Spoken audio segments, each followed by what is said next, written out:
श्री परमात्मने नमः। ओम श्री गुरुभ्यो नमः। ओम श्री ऋषिभ्यो नमः। ओम सहनाववतु सहनौ भुनक्तु सह वीर्यं करवावहै तेजस्विनावधीतमस्तु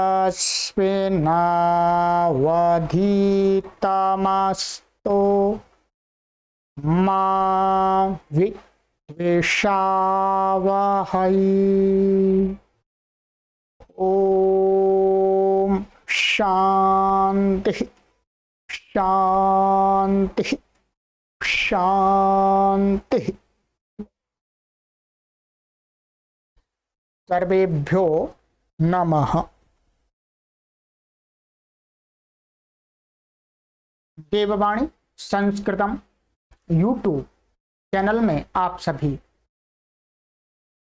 संस्कृत प्रेमियों का हार्दिक अभिनंदन है।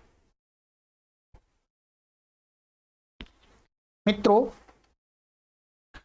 प्रारंभिक रचनानुवाद कौमुदी न्यू कोर्स की जो श्रृंखला आरंभ हुई है, उस श्रृंखला में आज हम 9वीं कक्षा को 9th क्लास को पढ़ेंगे। 8 कक्षाएं मैंने आपको अभी तक पढ़ा दी हैं और आज हम 9वीं कक्षा को पढ़ेंगे। कोई भी पाठक महानुभाव इस कोर्स को पढ़ना चाहते हैं, इस वीडियो को प्रथम बार देख रहे हैं, तो आपसे मेरा निवेदन है कि आप पीछे की 8 कक्षाओं को देखें क्रमानुसार, तब आपको ये सीरीज 0 लेवल से, 0 स्तर से शुद्ध संस्कृत भाषा को लिखना, बोलना तथा पढ़कर के समझना सिखा सकेगी। और मित्रों, सभी कक्षाओं को देखने के लिए आप अपनी सुविधा के अनुसार, अपने समय के अनुसार जब चाहें तब देख सकते। प्लेलिस्ट में एक कॉलम बना दिया गया है, प्रारंभिक रचनानुवाद कौमुदी न्यू कोर्स। ध्यान रखेंगे, ये जो कोर्स है ये न्यू कोर्स नाम से ऐड है, माने प्रारंभिक रचनानुवाद कौमुदी न्यू कोर्स, ये ध्यान देंगे। तो प्लेलिस्ट में जाइएगा, वहां पर ये प्रारंभिक रचनानुवाद कौमुदी न्यू कोर्स नाम के कॉलम पर क्लिक कीजिएगा और सभी कक्षाओं को आरंभ से पढ़िए। इसके अतिरिक्त इस कोर्स को आप देववाणी संस्कृतम ऐप के अंदर भी पढ़ सकते हैं। देववाणी संस्कृतम ऐप को डाउनलोड करने के लिए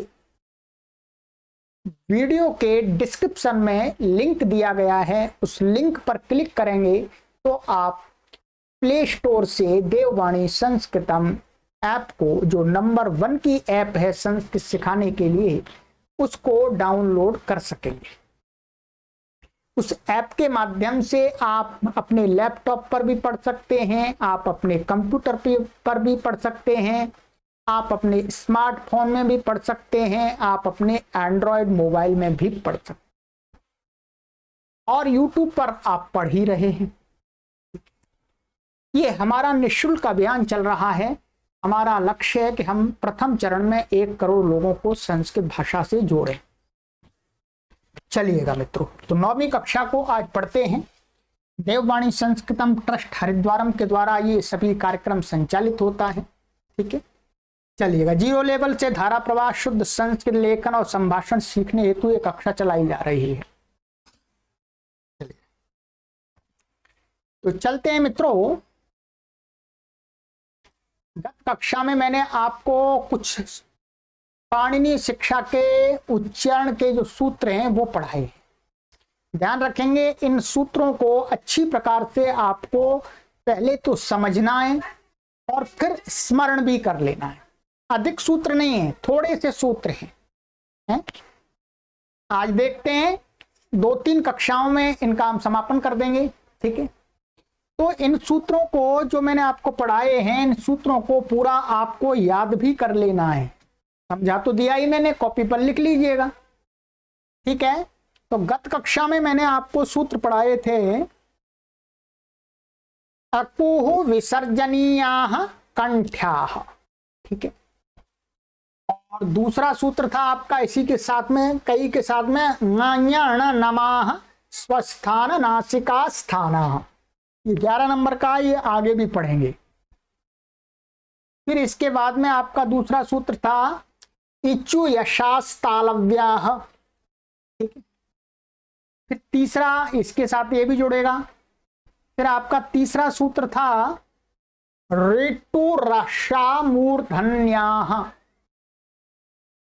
और फिर आपका सूत्र था चौथा ऋतु लसा दंत्याः।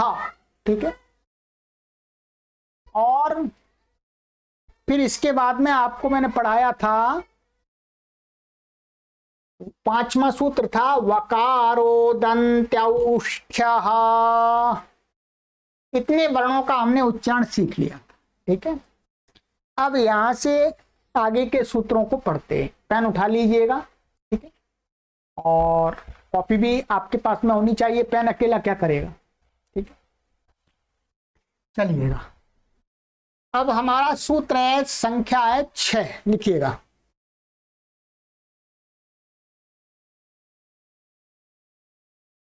सूत्र संख्या 6 लिखिए। उपू पद्मानिया ओष्ठ्याः। उपू पद्मानिया ओष्ठ्याः।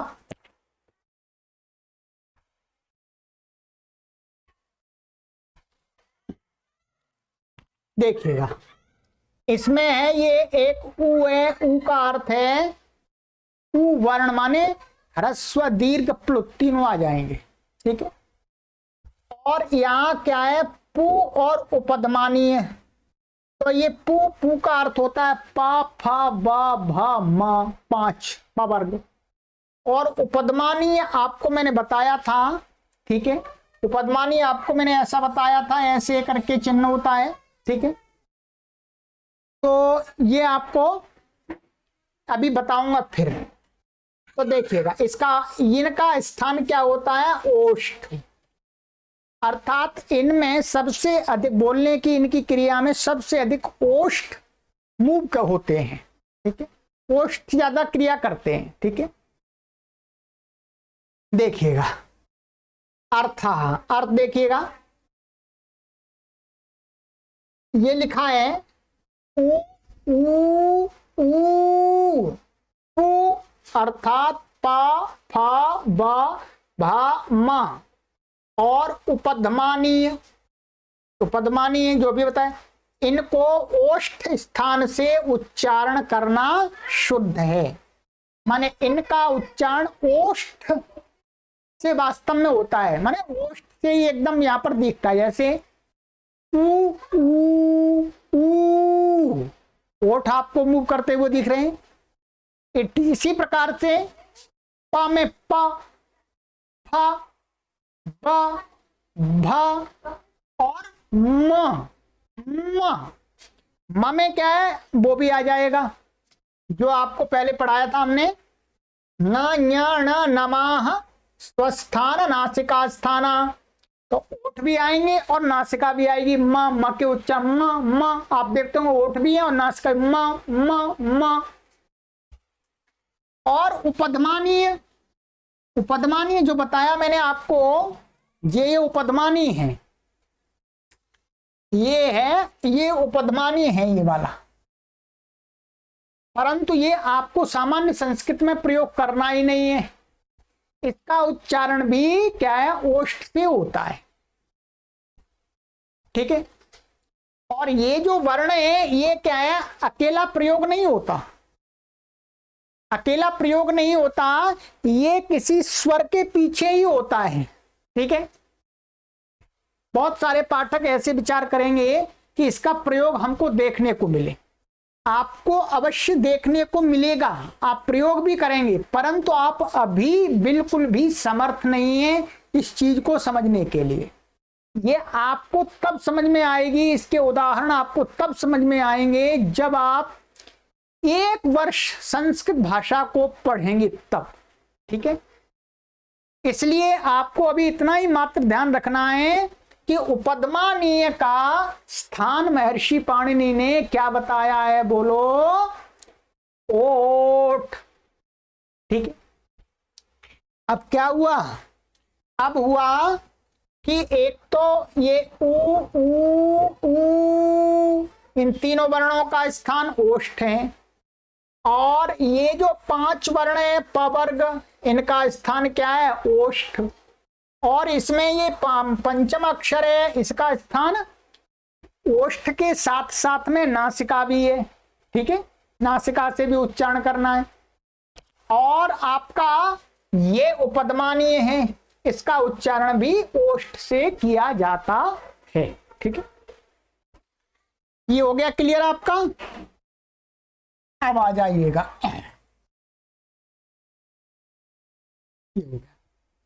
अब लिखिएगा 7वां सूत्र।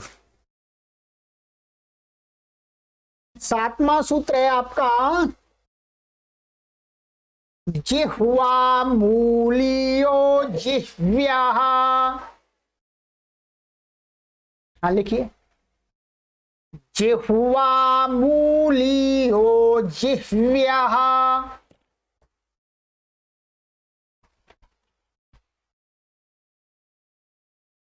एक जिह्वा मूली है, जिह्वा मूली का भी चिन्ह क्या है, ऐसा ही होता है, ऐसा ही होता है, दोनों का चिन्ह एक जैसा होता है, परंतु उच्चारण भेद होता है। तो ये जिह्वा मूली है, इसका उच्चारण कब करना चाहिए, इसका उच्चारण करना कहां से करना चाहिए, जिह्वा के मूल से, माने जिह्वा मूली है उसका स्थान क्या है, जिह्व्यः, माने जिह्वा से ही बोला जाता, ह के सदृश है, ह के सदृश ही बोला जाता है ये भी है?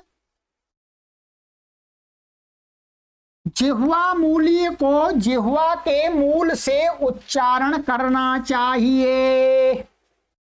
बस कोई पूछे आपको जिह्वा मूली का स्थान क्या है, तो आप क्या कहेंगे, जिह्वा का मूल स्थान क्या है, कंठ के पास में। तो वहां से इसका उच्चारण होता है, जैसे विसर्ग का होता है, कुह विसर्जनीय कंठ्या कहा था, तो उसी के वहीं पास से होता है। तो ऐसा कह सकते हैं ये हा और विसर्ग जैसा ही उच्चारण होता है। ठीक है, वैसा नहीं होता एकदम बिल्कुल, उसके जैसा होता है। ठीक है, अब देखिएगा, तो ये हो गया जिह्वा मूली। तो जिह्वा मूली क्या है, ये है, ये वाला। ठीक है, ये वास्तव में जिह्वा मूली तो केवल इतना है। अब ये क्या है, ये उपदमानीय हो गया। यदि क बाद में आता है क ख, तो इसी को बोलते हैं जिह्वा मूलीय, और यदि प फ बाद में आता है तो इसको बोलते हैं उपदमानीय। ठीक है, चलिएगा, अभी आपको कुछ गहरी बातें समझ में नहीं आएंगी क्योंकि अभी आप प्रारंभ कर रहे हैं, इसलिए आपको धीरे धीरे आगे बता देंगे सब चीजें। अच्छा, ये हो गया मित्रों आपका जिह्वा मूलीय, कंप्लीट हो गई है आपके। अब आ जाइएगा, लिखिए सूत्र नंबर 8।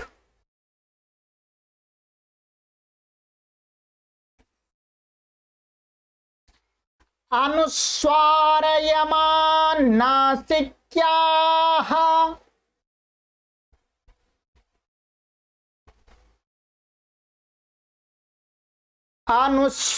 अनुस्वारयमान नासिक्याः।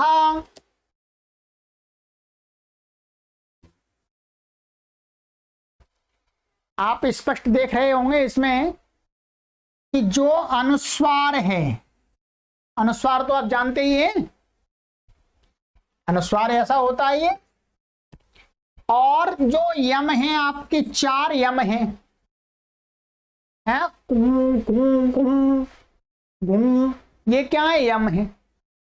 तो कहते हैं अनुस्वार और यम को नासिका से बोलना शुद्ध है। अनुस्वार का उच्चारण कहां से होता है? नासिका से।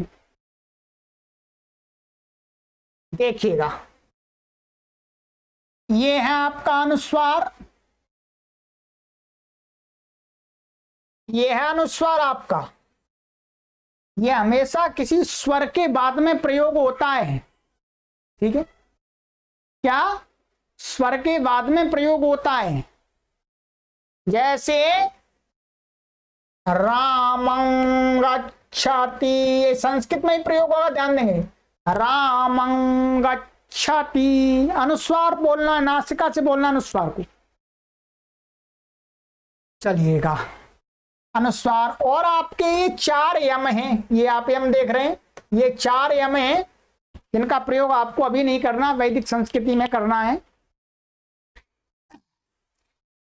इसका ऐसा बोलते हैं कुम कुम गुम घुम, ठीक है? इसमें ये वाली साउंड आती है वास्तव में, या नासिका से बोली जाती है ये साउंड, ठीक है? कोई पूछे आपको यम का स्थान क्या है तो आपको ये बता देना है कि नासिका स्थान है, ठीक है? चलिए, ये कंप्लीट हुआ आपका। अब आ जाइएगा 9, सभी वर्णों को कंप्लीट कर देंगे, पूरी वर्णमाला का। 9 में देखिएगा, 9वां सूत्र लिखिएगा। एदैतौ कंठ्यतालव्यौ,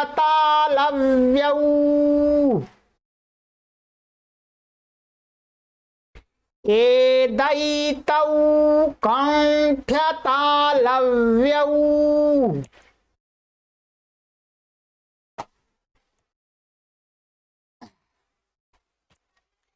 इसका अर्थ है कि जो आपका ये ए और ये आई, इनका स्थान क्या है? इनका स्थान क्या है? कंठ और तालु। ध्यान दीजिएगा, क्या स्थान है? कंठ और तालु। कंठ और तालु से इसका उच्चारण करना चाहिए। क्या है? ए आई आई, कंठ और तालु से बोलने योग्य हैं, अर्थात कंठ और तालु से इनका उच्चारण होना चाहिए। अब आप बोलिएगा, आप देखेंगे कंठ और तालु, कंठ भी खिंचेगा और तालु से तालु की तरफ जिह्वा जाएगी। ए ए ए ए आई आई, ठीक है? तो कंठ और तालु इनका स्थान बताया है, ठीक है? तो ये आपके टेबल में आप देखेंगे, यहां पर इनका स्थान क्या हो गया? बोलो, कंठ और तालु। चलिएगा,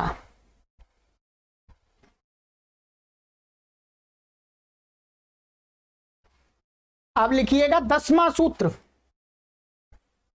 लिखिए।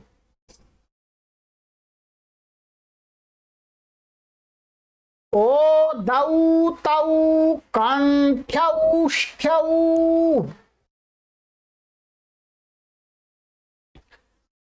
ओ दौ तौ कंठ्यौष्ठ्यौ।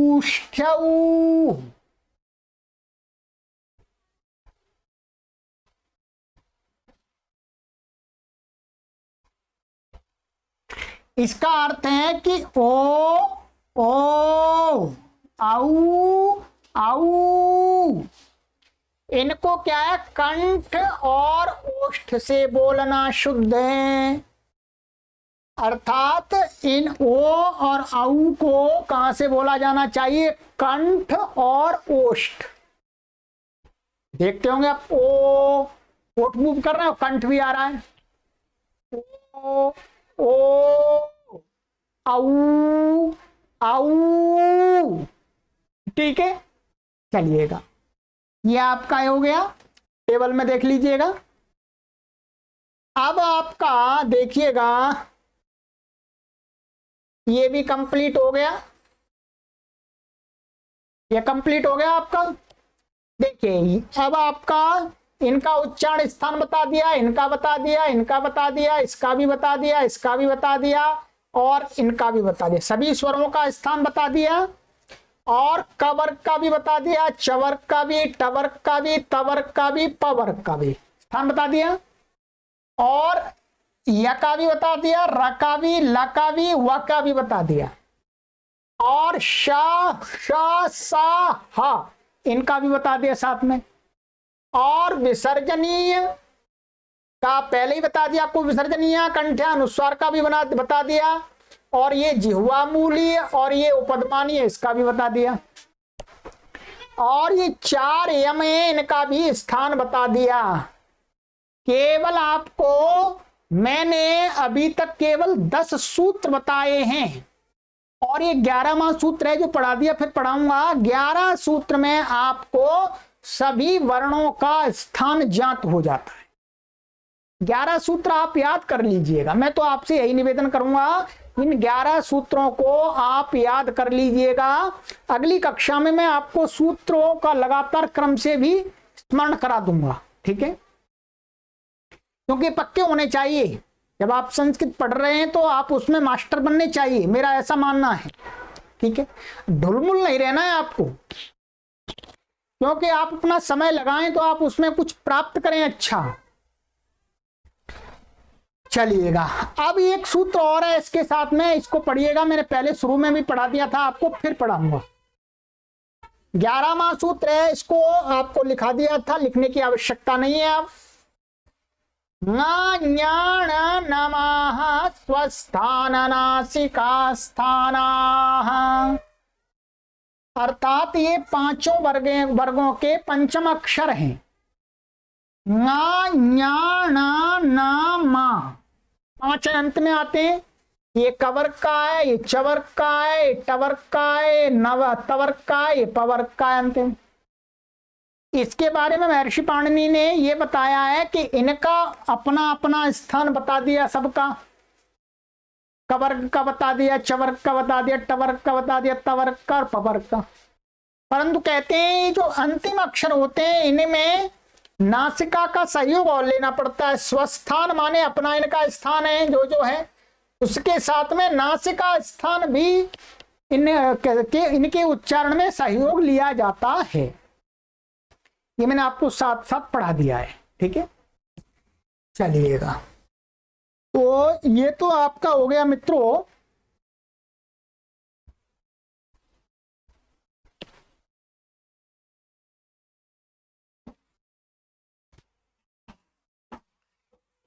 वर्णों का उच्चारण, ठीक है।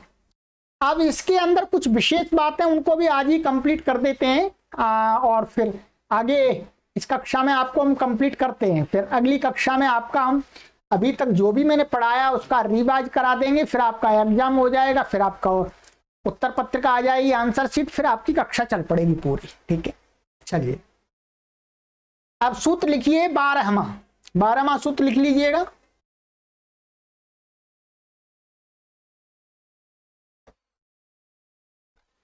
द्वे द्वे वर्णे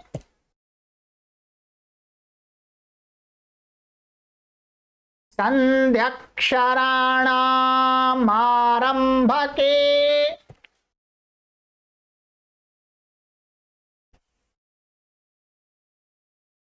भावाता इति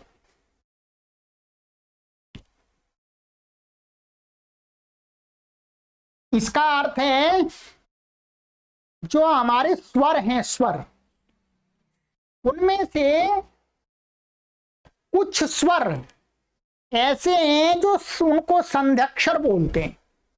संध्यक्षर माने वो जुड़ करके बने हुए हैं।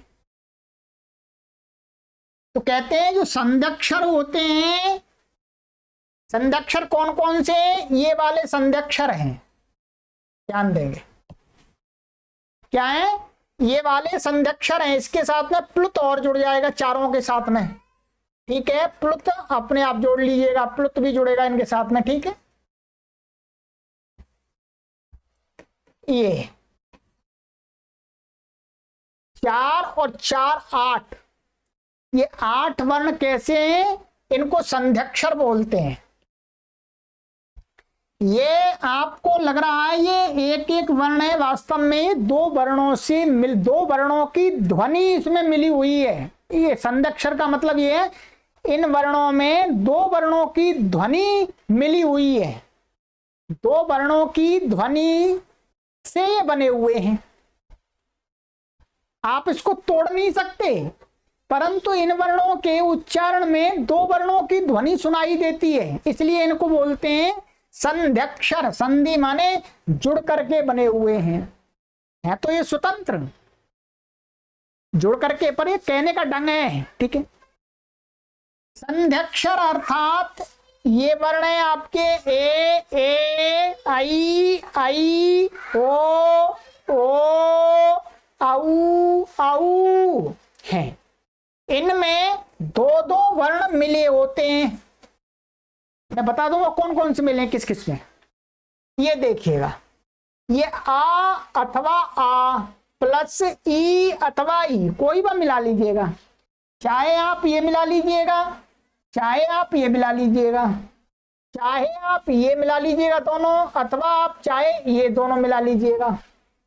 इनसे मिलकर के क्या बनता है? ए बनता है। ध्यान दीजिए क्या बनता है? ए बनता है। और ऐसा ही इसके साथ में प्लुत भी बन जाएगा, इससे ही प्लुत भी बन जाएगा। समझ में आ गया?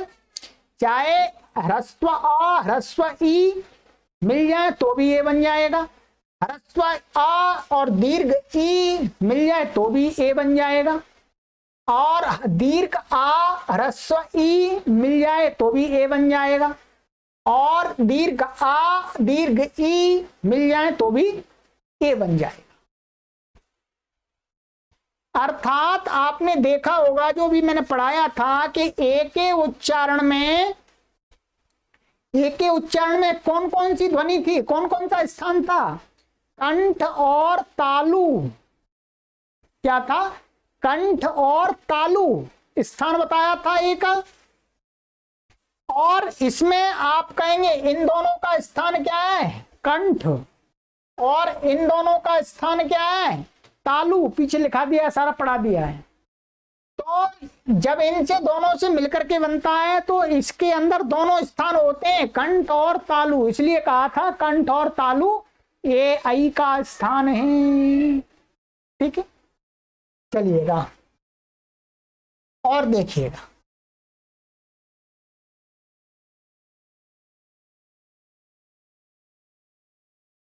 ह्रस्व दीर्घ आ प्लस ए अथवा आई, ए अथवा आई, चाहे ये वाला हो चाहे ये वाला हो, चाहे ये वाला हो चाहे ये वाला हो, दोनों मिलकर के मिलके क्या बनते?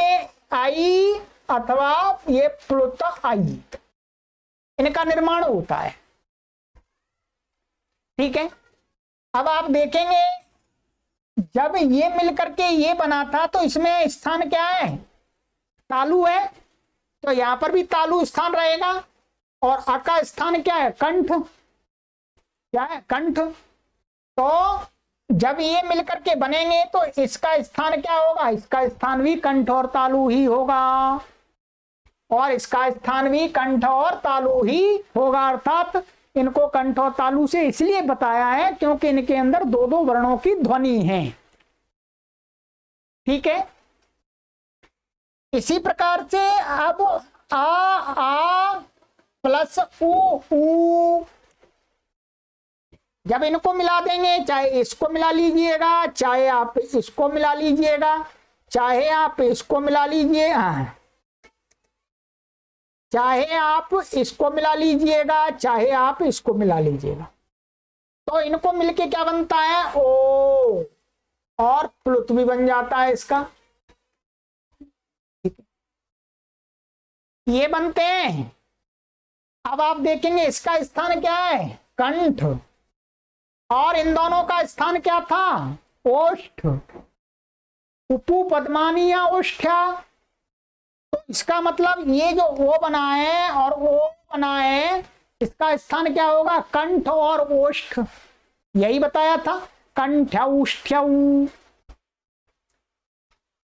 माने ओ का स्थान ओ और ओ प्लुत का स्थान क्या है? कंठ और ओष्ठ, क्योंकि ये कंठ वाले हैं और ये ओष्ठ वाले, दोनों का मिलकर के स्थान बन गया। क्लियर है? कोई परेशानी नहीं। चलिएगा, आपको ये बहुत विशेष बात, जो बात आपको कहीं शायद ही बहुत कम लोग पढ़ाने वाले हैं मित्रों, आइएगा और देखिएगा। ये हो गया। इसी प्रकार से ह्रस्व आ दीर्घ आ प्लस ओ औ, ठीक है, चाहे ओ मिला लीजिएगा चाहे ओ मिला लीजिएगा, तो इनको मिलकर के क्या बन जाता है? औ बन जाता है। क्या बन जाता? औ। तो इसमें चाहे ये मिलाइएगा चाहे ये मिलाइएगा चाहे ये मिलाइएगा चाहे ये मिलाइएगा, क्या बनेगा? औ बनेगा, और एक प्लुत भी बन जाएगा आपका। देखिए जी, इसका स्थान कंठ है और इसका स्थान क्या है? कंठ और तालु। तो कंठ तालु और कंठ का स्थान मिला देंगे तो क्या बनेगा? कंठ स्थान, कंठ और तालु बनेगा। इसलिए इनका स्थान क्या बताया? कंठ और तालु। ध्यान दीजिएगा, ये बात मैं आपको बता रहा हूं, ये समझ में आपको आ जाए तो ठीक है, नहीं समझ में आए छोड़ दीजिएगा, कोई परेशानी नहीं है। यहां इस प्रकरण में मुझे पढ़ाना आवश्यक है, इसलिए पढ़ा रहा हूं। बहुत सारे पाठकों को ये बात कठिन लग सकती है, परंतु घबराने की जरूरत नहीं है आपको। ये अभी केवल संस्कार बना रहा हूं आपका, आगे चल के अपने आप समझ में आ जाएगी। ठीक है, ये ध्यान रखेंगे। आप देखिएगा, ये कंप्लीट कर दिया। जैसे एकार के आदि में अकार का कंठ और अंत में इकार का तालु स्थान है, इसी प्रकार ओकार में प्रथम कंठ और दूसरा ओष्ठ स्थान है। ये बात मैंने आपको समझा दी, अभी यही समझा रहा था तब से। ठीक है, अब आपका क्या हुआ मित्रों? अब हुआ आपका ये जो चार, ये जो आपके 8 अक्षर हैं, ये कैसे अक्षर हैं? इनको बोलते हैं संध्यक्षर। ध्यान देंगे, संध्यक्षर कोई पूछता है आपको तो आपको क्या बोलना है? संध्यक्षर कौन से हैं? संध्यक्षर हैं आपके ये 8 वर्ण संध्यक्षर हैं, 2-2 से मिलकर के बने हुए। ठीक है, ये आपकी वर्णोच्चारण शिक्षा संबंधी कुछ बातें थी, उनको मैंने प्राथमिक स्तर से पढ़ा दिया। ये वर्णोच्चारण शिक्षा थोड़ी बड़ी पुस्तक है, मैंने आपको बताया है वर्णोच्चारण शिक्षा के बारे में पहले भी। ठीक है, यदि आप में से कोई भी पाठक और इसकी गहराई में जानना चाहते हैं वर्णों की, तो मैंने पहले ही एक कोर्स तैयार कर दिया है आप सभी के लिए। ध्यान देंगे, निःशुल्क है। इस प्लेलिस्ट में जाकर के वर्णोच्चारण शिक्षा, क्या वर्णोच्चारण शिक्षा नाम का एक कोर्स है, कॉलम है, उस पर क्लिक कीजिएगा और पूरी वर्णोच्चारण शिक्षा की 20 कक्षाएं बनाई है मैंने। ध्यान देंगे, यदि कोई विस्तार से पढ़ने वाले पाठक है उनके लिए 20 कक्षाएं हैं, 20 कक्षाओं को पढ़ लीजिएगा। ठीक है, 20 कक्षाओं को पढ़ लीजिएगा तो आप वर्णोच्चारण शिक्षा के बारे में पूरा ज्ञान प्राप्त कर लेंगे। परंतु इस कोर्स में कि इतना ही आपके लिए पर्याप्त है, और इसमें भी आपको जो मैंने ये पढ़ाया है, ये बाद वाला आपको 12वां सूत्र, ये यदि समझ में नहीं आया है तो कोई बात नहीं है, आगे समझ में अपने आप आ जाएगा। इन 11 सूत्रों को अच्छी प्रकार से स्मरण कर लीजिएगा, और 12वां कर सकते हैं 12वां भी कर लीजिएगा। ये आपको अब कंप्लीट हो गया। ठीक है, वर्णोच्चारण शिक्षा के विषय में वर्णों के बारे में जो मुझे बताना था। अब मैंने आपको आज तक जो पढ़ाया है 9 कक्षाओं में, इसका रिवाइज, इसकी आवृत्ति में अगली कक्षा में करा दूंगा, जिससे एक कक्षा में आपको पूरी 9 कक्षाओं का एक निष्कर्ष सामने आ जाएगा, और फिर आपको 10वीं कक्षा बन जाएगी। फिर 11वीं कक्षा आपकी प्रश्न और उत्तर की होगी, और 12वीं कक्षा आपकी उत्तर पत्र की होगी। फिर 13वीं कक्षा आपकी जो हम पुस्तक पढ़ने जा रहे हैं अब कौन सी, इस पुस्तक को पढ़ेंगे प्रारंभिक रचनानुवाद कौमुदी, यहां से आरंभ हो जाएगा। ठीक है, और यदि कुछ बात विशेष बतानी होगी अब, इसलिए आप यदि अच्छी प्रकार से पढ़ना चाहते हैं मित्रों तो आप अपनी इस पुस्तक को मंगा लीजिएगा। ठीक है, व्हाट्सएप नंबर पर संपर्क कर लीजिएगा। व्हाट्सएप नंबर मैंने आपको दिया हुआ है। अब व्हाट्सएप नंबर आपको हमेशा इस व्हाट्सएप नंबर पर संपर्क करना है, ध्यान रखेंगे।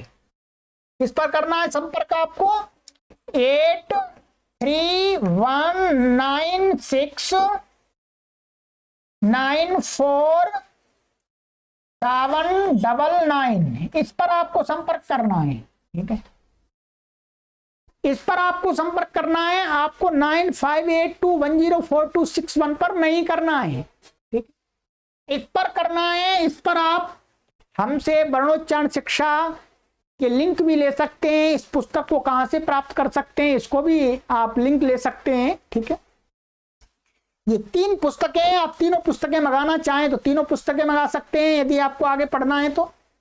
और ये शिक्षा शास्त्र की पुस्तक है, इसको भी यदि आप मंगाना चाहें, हमारे कुछ पाठक चाहते हैं। ठीक है, और ये वर्णोच्चारण शिक्षा, ध्यान देंगे, महर्षि पाणिनि प्रणीत, इस पूरी को मैंने पढ़ा दिया है। प्लेलिस्ट में देख लीजिएगा, वर्णोच्चारण शिक्षा नाम का एक कॉलम बना दिया, उसमें सभी पूरी ये पढ़ा दी है।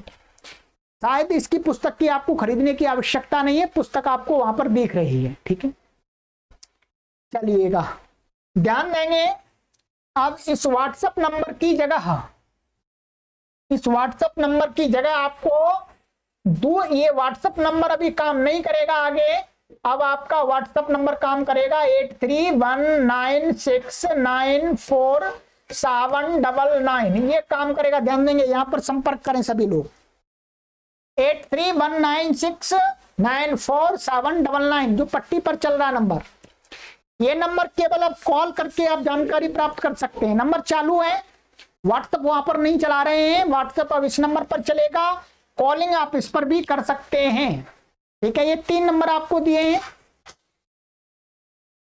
पहला नंबर दिया है आपको 8319694799, दूसरा नंबर आपको दिया है 9568104261, और तीसरा नंबर है वो केवल कॉल पर ही बात कर सकते हैं आप, 9582104261। ये 3 नंबर अब आगे से देववाणी संस्कृतम ट्रस्ट हरिद्वारम की सेवा में कार्य करते रहेंगे। आप तीनों में से किसी पर भी कॉल करके जानकारी प्राप्त कर सकते हैं। पट्टी पर चल रहे नंबर आप देख लीजिएगा। चलिएगा मित्रों, अब आगे की कक्षा में मिलेंगे।